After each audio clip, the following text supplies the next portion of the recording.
près de 2000 variétés de tomates dans le monde. Et malheureusement, dans nos supermarchés, vous présentez toujours les mêmes. Parce qu'on a sélectionné des variétés qui sont résistantes au transport, qui peuvent rester dans les rayons très longtemps, et puis surtout qu'on peut consommer toute l'année. Regardez ces tomates comme elles sont magnifiques. En plus, elles ont des noms si poétiques. La rose blanche, le rayon de soleil, la zebra green, la beauté blanche. Si vous voulez retrouver le bon goût des légumes fraîchement cueillis, adhérez aux AMAP. Les AMAP, c'est l'association pour le maintien de l'agriculture paysanne. Sur ce petit coin de terre coincé entre Toulon et Marseille, s'étend une exploitation agricole pas comme les autres, les olivades. Daniel Vuillon est agriculteur.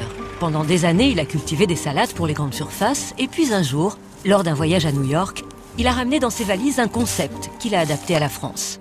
Aujourd'hui, ce concept va peut-être révolutionner notre mode de consommation.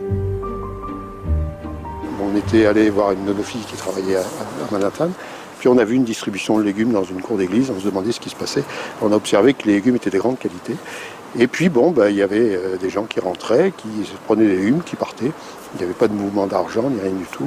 Donc on s'est renseigné et là on s'est lancé dans l'aventure. Cette aventure porte un nom. On appelle ça une AMAP. Son fonctionnement est simple. Des consommateurs s'engagent à acheter à l'avance 6 mois de récolte à un producteur.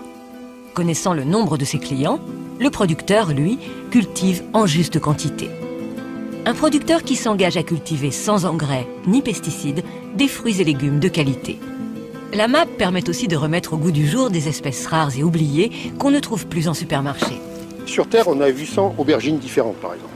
Alors, je ne vois pas pourquoi on n'en fait qu'une. Donc, relancer la biodiversité à des fins de nourrir, relancer des variétés qui existaient autrefois, qui ont disparu parce qu'elles n'avaient pas le standard qui était voulu, c'est un travail que l'on peut vraiment complètement faire dans les AMAP. Ici, comme dans n'importe quelle autre AMAP, la production des fruits et légumes suit les saisons. On mange ce que la nature nous donne. On ne va pas faire des tomates en hiver. On se recale sur des produits de saison et si les produits poussent à une saison donnée, c'est qu'ils doivent être faits pour nous donner les éléments et l'énergie qu'il faut à cette même saison. Donc je pense que sur la santé, chacun s'y retrouve et sur le plan gustatif, c'est le top. Chaque semaine, les familles viennent chercher leur part de récolte, leur panier sous le bras. Ça leur coûte moins de 600 € par semestre, soit une moyenne de 25 € par semaine. Ce n'est pas plus cher qu'en grande surface. La composition des paniers varie d'une saison à l'autre, mais aussi en fonction des caprices du climat. Quand la météo est mauvaise, le panier est par conséquent moins rempli. Alors, une aubergine ronde, il y a un respect de l'environnement, il y a une transparence. Je sais comment sont cultivés les légumes et les fruits.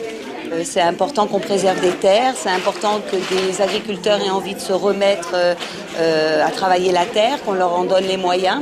Ça, pour moi, c'est être solidaire.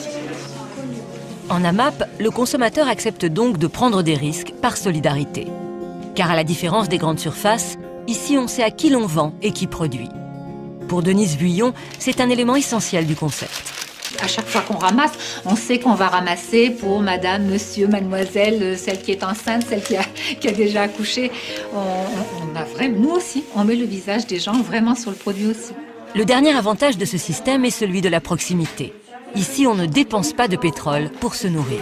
Il faut savoir que l'alimentation en France, pour arriver dans l'assiette, a parcouru en moyenne 1500 km.